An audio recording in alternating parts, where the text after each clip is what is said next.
justice or cosmic ritual. Imagine a world where punishment is not a door that closes behind a sinner, but a grand stage set for the empire to watch. Imagine the moment when fine ash slowly fills Menelaus' lungs, each breath a desperate struggle with the very air around him. Is this the cold vengeance of the law, or a dark ritual of purification, where man's pain is offered as a sacrifice to the gods of order? In a world where suffering can mean spiritual cleansing, where the law is not just the will of the king, but the echo of the universe, pain has become sacred. But who decides what balance must be restored? And at what cost? Join us as we peel back the veils of a justice system shrouded in faith, fear, and fire. The Persian Empire, which spanned vast swaths of the ancient world, was admired not only for its grand architecture, intricate infrastructure, and formidable military conquests. Beneath its imperial splendor lay a surprisingly structured and organized legal system. Far from the chaotic or arbitrary images that people often associate with ancient civilizations, the Persians were ruled by a clear, codified set of laws. Their approach to justice was both meticulous and surprisingly brutal. Founded by Cyrus the Great, the Achaemenid Empire placed a significant emphasis on upholding truth and justice. This was not simply a matter of state policy, but a deeply ingrained cultural value in Persian society. A strong cultural and religious ideology was firmly against dishonesty, and it played a central role in how justice was administered. Herodotus, the famous Greek historian, once observed that Persian boys were taught only three essentials from a young age: how to ride a horse, how to shoot a bow, and how to tell the truth. But this last lesson was not simply seen as a personal moral compass. It was seen as a civic and legal obligation. Telling the truth in Persia was not an option. It was mandatory, especially in legal and political matters. Lying, especially when it involved court testimony, business negotiations, or matters of state, was not considered merely a character flaw. It was treated as a serious crime, a threat to the entire social and political order. The Persian mind viewed lying as a disruptor of social harmony and balance. As such acts were dealt with harshly, often with brutal consequences. In many cases, especially in judicial or national contexts, lying could even result in the death penalty. Such was the seriousness with which the Persians viewed dishonesty. The concept of punishment in Persia is deeply philosophical and linguistic.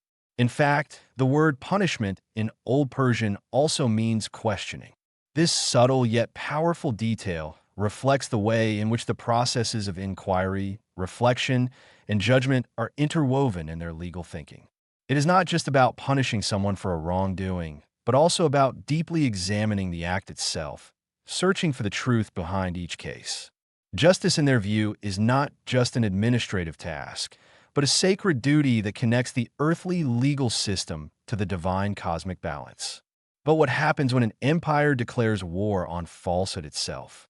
When truth is not a virtue to be pursued, but an absolute imperative, and the price for violation is unimaginable pain. When a mighty empire declares war on falsehood, the world is never the same again. Truth is no longer a humble virtue praised by the people. It becomes a sacred command, a weapon, and the thin line between life and death. In the Persian worldview, there is no gray area for deception. You either stand on the side of the light of order, or you fall into the darkness of chaos. There is no third option. The foundations of this mindset were inculcated into every citizen from childhood. The historian Herodotus recorded a priceless detail that every Persian boy, regardless of background, was taught just three core skills that would shape him: riding to conquer, archery to defend, and truth-telling to survive. The first two skills made warriors, but it was the third that made citizens of the empire. It was not a mere moral lesson. It was the DNA of society, the operating system that ran behind every interaction, from the bustling marketplace to the gilded palace. Why does a lie carry such terrible weight? To understand this, we must look beyond human laws and into their beliefs. For the Persians, the universe was an eternal battleground between two primal forces: Asha, who represented truth, order, light, and harmony, and Dirige, who embodied lies, chaos, darkness, and destruction. Every human action, no matter how small, was a vote for one of these two forces. A righteous act would strengthen Asha, helping to keep the universe in balance. Conversely, a lie, even the most innocent one, was not a personal mistake. It was a crack in the shield of reality. It was an invitation for Druj to creep into the world, sowing chaos. A lie in a courtroom could undermine justice. A lie in business could undermine the economy. A lie in government can topple an empire. Therefore, in their eyes, lying is no different from an act of treason on a cosmic level. As such, the punishment for lying was proportionate to the gravity of the crime. In everyday transactions, lying might be punished by a fine or flogging. But in matters of great importance, an oath in court, a diplomatic treaty, a military report, falsity was considered an unforgivable crime. It was punished with the harshest of punishments: ear-cutting, nose-cutting, and most often death. The empire not only punished the act of lying, it sought to eradicate the very concept of it. They believed that only absolute truth could protect the empire from decaying from within. But this places an unimaginable burden on those who hold the scales of justice. If truth is gold and lies are poison, then judges are the goldsmiths, the ones with the sacred duty to separate them. They are the gatekeepers between Asha and Druj. They are expected to be the embodiment of absolute integrity, uncorruptible, unshakable. But humans are imperfect. So what happens when the gatekeeper of truth opens the gates to lies? What happens when a judge, empowered by the gods to judge truth, sells it for a few silver coins? What punishment can be severe enough to match such a sacred betrayal? The answer to this sacred betrayal was not found in dry codes, but was written in blood, flesh, and royal rage. It became a legend, a story told in whispers through the generations to strike terror into the hearts of the most powerful. That story was called Sesamnes. Sesamnes was no ordinary judge in a remote provincial town. He was one of the royal judges, serving under King Cambyses II himself, son of Cyrus the Great. In that capacity, Sesamnes was more than just an enforcer of the law. He was the living embodiment of imperial justice, the king's arm in maintaining cosmic order. His judgments were seen as the voice of Asha, of divine truth. He sat in the seat of power, where truth and falsehood were determined, where the fate of men was decided. People looked upon him with awe and fear, believing him to be an unshakable man, a bastion of righteousness. But every stronghold can fall. Power comes with temptation, and Sesamnes could not resist. He did the unthinkable in the Persian worldview. He accepted a bribe. For a bag of silver, he perverted justice. He made a wrongful judgment. In the eyes of King Cambyses, this was not mere corruption. It was blasphemy. Sesamnes had not only sold out the law, he had sold out the soul of the empire. He had invited Druj, the demon of lies, to sit on the throne of justice. This betrayal required a punishment that would not only end a man, but leave a lesson for all generations. When Sesamnes' crimes were exposed, Cambyses' punishment came not as a sudden outburst of anger, but as a cold, cruel calculation. The king did not order beheadings or hangings. Those were too swift, too merciful deaths. The punishment had to be symbolic, had to fit the crime. Cambyses ordered Sesamnes to be flayed while he was still alive. Picture the scene. It was not a hasty execution in a dungeon. It was a public, elaborate ritual. The executioners, the experts in pain, began their work. Each blow of a knife, each piece of skin peeled away from the writhing body. The goal was not to kill quickly, but to prolong life in excruciating agony. Death was not the goal. The pain was the message. Each scream of Sesamnes was a confession, each drop of blood a cleansing of the filth he had caused. But the horror story did not end there. Sesamnes' death was only the first act. The most gruesome part, the part that best exemplified the Persian mindset, came later. Cambyses ordered his men to carefully treat and preserve the judge's skin. And then, in a symbolic act of ultimate cruelty, He had it stretched over the very bench where Sisamnes had sat. And to make the lesson complete, Cambyses appointed Sisamnes' own son, Otanes, as his father's successor.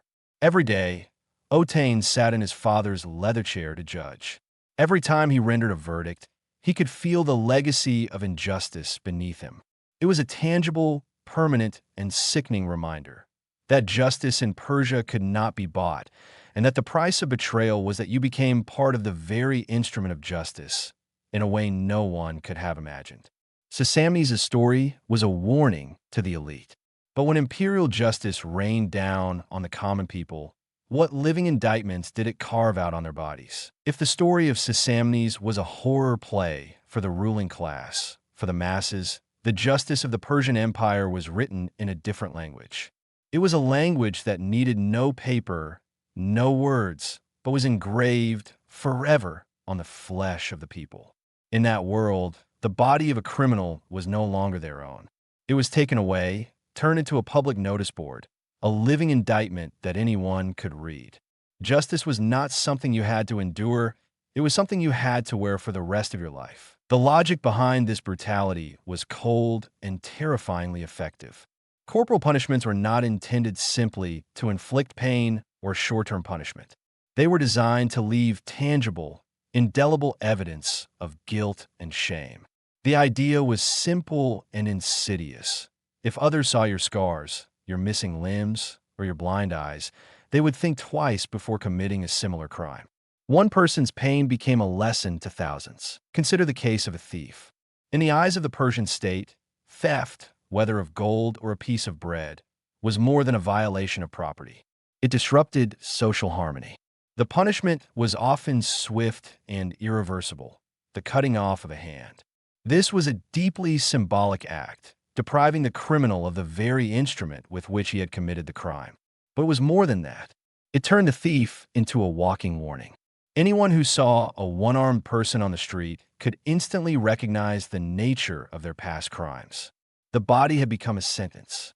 For repeat offenders, the punishment was even more severe. They might have their remaining hand cut off, or a hand and a foot, depending on the severity of the crime. This brutality was not limited to thieves. Liars, and even those who committed or supported them, could also face mutilation. If a person was convicted of listening to or assisting a convicted liar, their ears could be cut off. The reasoning behind this was again deeply symbolic. Listening to lies made you complicit, and the ears, the very organs that absorb lies, had to be punished. For more serious political crimes, such as treason or disobedience by a ruler, the most terrifying punishment was probably blinding. This was usually carried out by driving red-hot iron bars, needles, or rods directly into the eyes. This hideous punishment achieved two main goals. First, it completely eliminated the individual's ability to pose a physical or political threat in the future. Second, it sent a devastating public message. The empire was watching and would go to unimaginable lengths to protect its power and order. Yet even in a system that was supposed to be fair, there were loopholes for the nobility. In some recorded cases, a nobleman convicted of, say, harming a sacred animal, for which the punishment was 100 lashes, could send a servant to take the punishment in his place. This disturbing loophole, though not formally recognized by law, revealed a glaring inequality in the way justice was administered. But despite that bias, the basic tenet of Persian justice remained hauntingly consistent. The human body was a ledger. Every scar, every lost limb, every deprived sense was a line in that ledger. The state did more than punish wrongdoers. It used them as living warnings. The message was clear and chilling. Stray from the law, and your punishment would not end with pain. It would live on in your body. But what if justice required more than permanent damage? What if it required your very breath, slowly and creatively taken away in a carefully choreographed drama? When imperial justice was no longer satisfied with permanent scars, it devised punishments that defied the imagination. Some capital punishments in ancient Persia were never meant to be quick.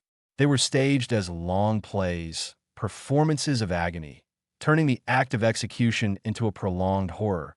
punishing not just the body but the soul. The goal was to utterly destroy the victim's spirit and use the pain of one to deter thousands. In the art of cruelty, the Persians were masters. One of the most chilling methods involved no swords, no fire, no whips. It used something as simple as dust, but in a deadly and horrifying way. The condemned victim was sealed inside a specially constructed chamber filled with extremely fine ash. There were no windows, no escape, no hope. Once inside, they were forced to stand upright in the thick ash until they were exhausted. As their strength wanes, they inevitably collapse. That's when the real nightmare begins. Face down in the ash, each breath becomes a struggle. Tiny particles of dust enter their nostrils, then their mouths, and finally their lungs. The suffocation is slow and painful.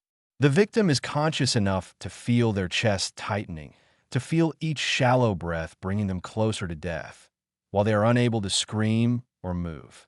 And this is no accident. Outside the sealed chamber, the executioners use a system of blades or paddles that rotate constantly to keep the ash swirling in the air.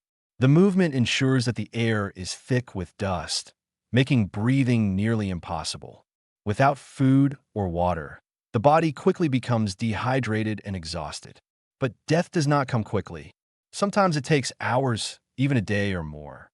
The silence of the room, broken only by the faint movement of the ash and the slow collapse of a man struggling to breathe, was a deliberate nightmare. This method was usually reserved for traitors, those accused of high treason or blasphemy. It was not just an execution, but a declaration. Betrayal would be wiped out forever. There would be no blood, no grave, only ashes. But if there was a more gruesome punishment, it would have to be scaphism, a form of execution so bizarre that it seems to have come straight out of a horror story. The name scaphism comes from the Greek word for boat and was described most vividly by the historian Plutarch. In this punishment, the victim was stripped naked and placed between two boats or hollowed-out logs, with their heads and limbs exposed. But that was just the beginning. The victim was force-fed large quantities of milk and honey, causing severe diarrhea that contaminated the entire inside of the boat. The milk and honey mixture was then smeared all over the exposed flesh. The purpose was obvious: to attract insects. Flies, beetles, and other vermin would swarm, drawn to the sweet taste and excrement. Over the next few days, the insects would lay eggs in the open wounds, and maggots would begin to multiply.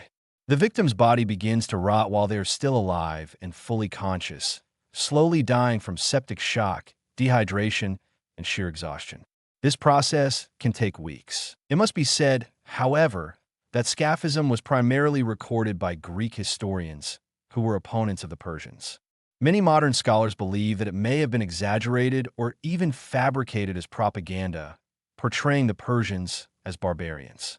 But while its authenticity is disputed, both asphyxiation and scaphism reflect a core truth about ancient Persian justice. Punishment was more than law, it was performance. It was theater, and above all, it was a reflection of cosmic justice. But when fire and metal replaced air and insects, when the wrath of the empire was more active and direct, how personal and immediate could pain become? As punishment shifted from passive elements like air and insects to a more active role, the Persian Empire turned the very tools of civilization and the forces of nature into instruments of torture. Metal, wood, and fire were not chosen at random.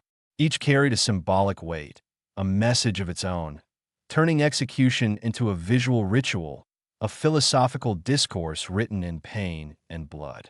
Death at the hands of the Persians could be shocking, slow, and unforgettable. Metal, a symbol of wealth, power, and the stability of empire, has been used in the most gruesome ways. The story of Queen Persides, wife of King Darius II, is a prime example. According to Greek sources, she was known to be a cruel and cunning woman. She is said to have ordered molten lead, or in some versions molten gold, poured into the ears or eyes of her enemies. These enemies were often accused of deceit or betrayal. The idea of pouring molten metal into the sense organs is metaphorical, Those who abuse their senses, who see betrayal and speak lies, deserve to have those very faculties destroyed with symbols of earthly power. An even more dramatic story concerns the Roman Emperor Valerian. After being captured during a disastrous military campaign against the Sasanian Empire of Persia, he fell into the hands of King Shapur I. What happened next shocked even the most ruthless minds of the time. According to some accounts, Valerian was made into a footstool for King Shapur, publicly humiliated. The final blow was a bizarre execution. Molten gold was said to have been poured down his throat. Whether this story actually happened or was just Roman propaganda to smear the enemy who had captured their emperor, it was widely circulated. It is remembered because it demonstrates how the Persians could turn an execution into a philosophical punishment.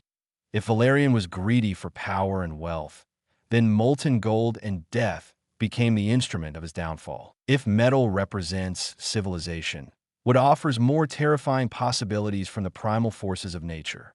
Impalement was a signature punishment under kings like Darius I. This is no myth. It is confirmed by rock inscriptions, most famously on the Behistun cliffs, which detail how Darius put down rebellions. Dissidents were captured and impaled by the thousands.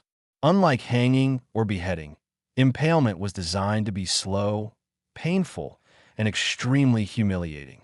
A sharp stake, sometimes deliberately blunted to avoid immediate damage to major organs, was driven through the body.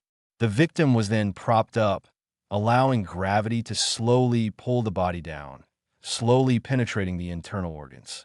The process could last for hours, even days, making the victim a horrifying spectacle designed to deter any thoughts of rebellion. Even fire, a sacred element in Zoroastrianism, had its place. The Persians considered fire holy and generally avoided using it to dispose of human remains, as it defiled both the body and the fire. However, in special cases, fire could be used to brand criminals or to cauterize wounds after torture. In extremely rare cases for crimes considered unforgivable, such as serious heresy, fire could be the ultimate punishment, destroying not only the body but also the soul, denying the deceased a path to the afterlife. All of these punishments carry layers of meaning. Metal represents unshakable power. Wood is the raw, inescapable force of nature. Fire is sacred but unforgiving. The Persian Empire used these elements not just to kill, but to teach. Each execution tells a story. But what if the state chose not death, but a slow, painful exposure that echoed through the city in haunting moments? The answer to that question lies in one of the most terrifying aspects of Persian justice. Punishment was rarely a private affair between the state and the guilty. Instead, it was an elaborate drama, a performance in which the entire community was not just spectators, but forced to become actors. The pain of one was turned into a lesson for all, and humiliation was wielded as a weapon sharper than the sword. Imagine a rebel, a thief, or even someone accused of disobeying orders, being dragged into the middle of a public square. But he is not immediately executed. Instead, he is chained to the gates of the city, or to the door of a powerful official's house. The symbolism is brutal and clear. The gates represent the order, law, and control of the empire. The punished person is made a living example, a broken symbol for anyone who dares to challenge that order. To add to the suffering, the victims were often mutilated before being exposed. Their noses or ears were cut off. The tendons of their legs or arms were severed, leaving them unable to walk or move. They were left to suffer, exposed to the harsh weather and the eyes of all passers-by. But the cruelty did not stop there. In an ironic reversal of benevolence, members of the public were sometimes ordered to give the victims water or food. This was not done out of kindness, but to prolong the suffering, to ensure that the victims survived longer and thus suffered longer. Pity was turned into an instrument of torture. During this time, physical abuse, ridicule, and humiliation were commonplace. Children might be told to spit on prisoners. Adults would hurl insults or kick the shackled bodies. The punishment attacked not only the body, but the spirit as well. It destroyed people piece by piece, often over days. The lines between judge, executioner, and ordinary citizen were blurred. The justice system made everyone complicit, and through that shared sense of guilt, the empire maintained control. Sometimes, the punishment extended beyond the individual. The family of the condemned was drawn into the drama as well. One of the most horrifying stories comes from the reign of Queen Amestris, wife of King Xerxes I. The historian Herodotus wrote that she ordered the burial of 14 children of noble birth alive, possibly as a political move disguised as a religious ritual. Whether or not this story is accurate, it represents a deeply ingrained belief in collective punishment. Loyalty to the empire was sacred. Any hint of betrayal could invite unimaginable consequences, not just for the accused, but for all those associated with them. For the Persians, honor was everything. Loss of honor meant social and spiritual ostracism.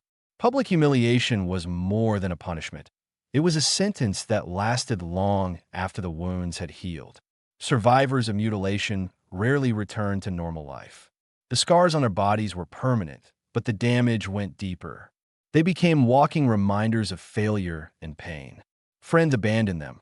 Loved ones shunned them. For the survivors, each day was a silent continuation of their punishment.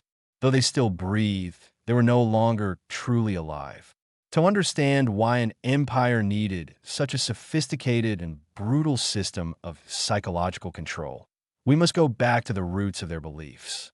What force drove them to believe that the pain of one individual could redeem the order of the universe? The answer lies deep within the soul of the empire, in the spiritual operating system that shaped their every thought, law, and action. That power was Zoroastrianism. To understand the brutality of Persian justice, we must look not just at the laws, but at their cosmology. For them, the universe was not a peaceful place. It was a great battlefield, where an eternal war was being waged between two irreconcilable forces. On one side is Asha, representing order, truth, light, and harmony. This is the creative principle, the will of the supreme deity Ahura Mazda. On the other side is Druj, representing chaos, lies, darkness, and destruction. This is the force of corruption, of primal evil. This battle is not taking place in some faraway place in the heavens. It is right here, on Earth, and in the hearts of every human being. In this cosmology, humans are not passive spectators. Each person, through every thought, word, and deed, is a soldier in this great war. Every time a person chooses honesty, hard work, and a righteous life, they strengthen the side of Asha. Conversely, every lie, every theft, every act of corruption is not just a personal sin. It is an act that directly strengthens the Druj, helping the forces of darkness to spread. A crime, therefore, is not just a violation of the king's laws. It is an act of cosmic treason, a betrayal of justice, a stab in the back of the forces of light. And at the center of this earthly war was the Persian king. He was not simply a political leader. He was seen as the chosen one of the gods, the divine guardian of Asha on earth. His ultimate duty was to fight against Druj in all its forms. Thus, law enforcement was no longer an administrative task to maintain social order. It became a holy war. Punishing a criminal was not simply a deterrent. It was an act of cleansing the world of the influence of darkness, an attempt to mend the rift that crime had caused in the cosmic order. Viewed from this perspective, the extreme brutality of the punishments takes on a terrifying logic. The obsession with truth and the brutal punishment of lies are a direct war against the very nature of the Druj. Mutilation is not simply scarring, but branding a person permanently as a servant of chaos, a visible warning of the presence of evil. The slow, painful executions are not simply psychological terror. They are seen as violent cleansing rituals, necessary to restore the cosmic balance that crime has disrupted. The suffering of the guilty is seen as a sacrifice, a necessary sacrifice to reconsecrate the world to Asha. This was a philosophy that provided moral and spiritual justification for a system of justice that we today regard as unimaginably cruel. It created a world where morality was absolute, where every choice had cosmic consequences, and where the state, led by a divine guardian, had the divine right and duty to use whatever means necessary to uphold the truth. But it was a grand ideology, a perfect theory of cosmic justice. How did it play out in the messy reality of a vast and diverse empire? Was this divine law always applied fairly? Or was it, like any man-made system, susceptible to bias, corruption, and manipulation? What happens when we compare the grand myth of Persian justice with historical reality? At this point, an important question must be asked. Who told us these stories? Most of what we know about the Persians' most gruesome punishments comes not from their own legal texts or chronicles.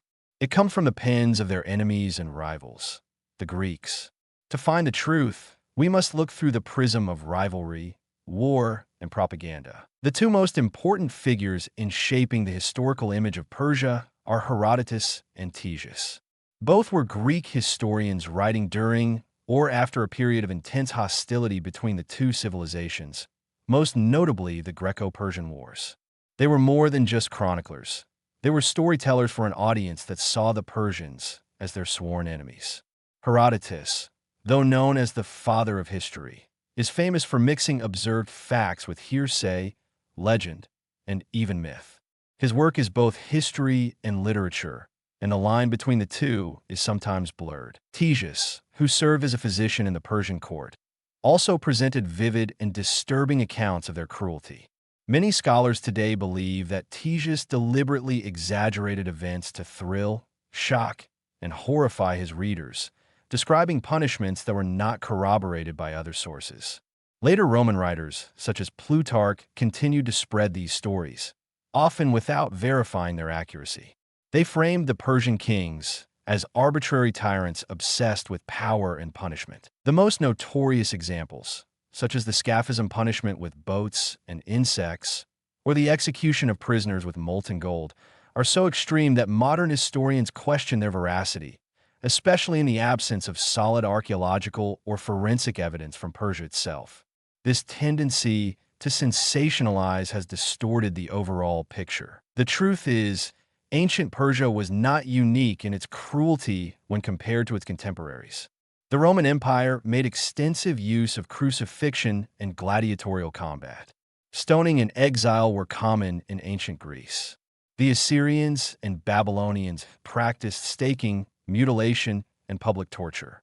Sadly, brutality was a feature of many ancient justice systems. What set Persia apart was not just the severity of its punishments, but the structure and ideology that underpinned its legal code. The Achaemenid Empire established a relatively advanced legal system with judges, formal trials, written laws, and appeals procedures. Punishments were often harsh, but they were part of an organized effort to maintain social order and uphold the values the empire held sacred. While bizarre stories such as insect torture may be the product of imagination, other punishments such as the flaying of the corrupt Judge Sisamnes or the mass impalement of rebels under Darius I are more likely to be based on truth, as they appear in numerous historical documents and are even confirmed by Persian sources themselves, such as on the Behistun cliffs. So the truth probably lies somewhere in between. The stories told by the Greeks may have been embellished for political purposes, but they were not entirely fictional. The Persian system, though built on a complex philosophy of cosmic order, was not above using extreme brutality as a tool of rule. Once the layers of myth and propaganda have been stripped away and the facts placed in context, what is the ultimate legacy of Persian justice? Is it a story of order or a testament to the power of fear? So what is the final verdict on the Persian system of justice? After peeling back the layers of brutality, faith, and myth, what legacy are we left with? The answer, perhaps, is not a simple choice between order and fear. The real legacy, and the most terrifying, is that they have never been separate. They are two sides of the same coin, forged in the crucible of an empire that believed it was enforcing the will of the universe. In retrospect, it is undeniable that the system was, in its own way, a success. The Achaemenid Empire maintained stability across a vast and diverse territory for more than 2 centuries. That stability was built not on chaos, but on law, a structured system with a court system with clear principles. Its ideal, at least in theory, was lofty, a world ruled by Asha, truth, and order. A world where integrity was so prized that a corrupt judge would be flayed as a warning, and where lies were seen as the seeds of destruction. Seen in this light, punishments, however harsh, were necessary tools to protect an ideal society from collapse. It was justice, pushed to its extreme limits, but we cannot turn a blind eye to its methods. It is not just law, it is psychological warfare on a grand scale. The transformation of human bodies into living indictments, the slow, theatrical executions, the forced participation in public humiliation. These are not acts to restore the cosmic balance. They are utilitarian, carefully calculated tools of rule by fear. Brutality is not an unfortunate byproduct of a system. It is a central feature, a strategy designed to crush the will to resist before it can even arise. In a vast empire with countless peoples and cultures, a simple and straightforward message must be sent. Obedience is absolute, and defiance will result in an outcome worse than death. This is power in its most primal and terrifying form. And this is the complex legacy of Persia.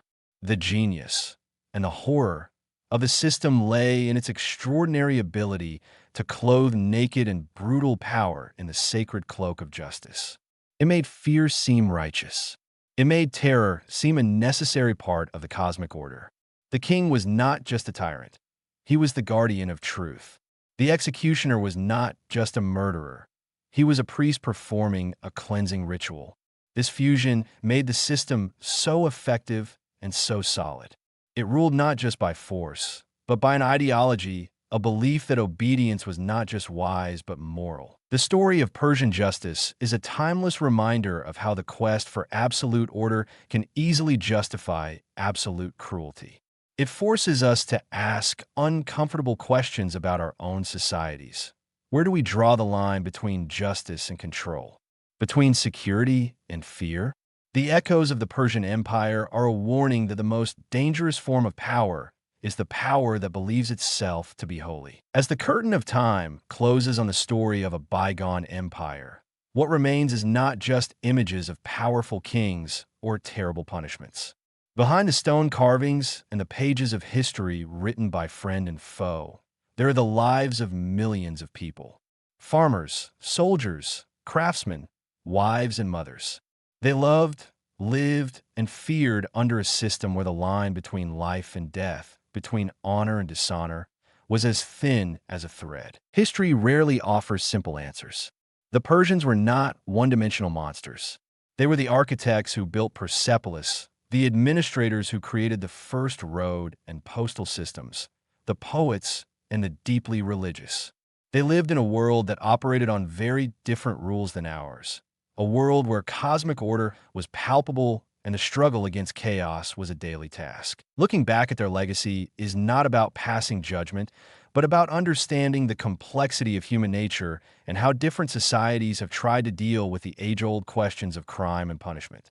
Their story holds up a mirror, reflecting back questions that we still grapple with today.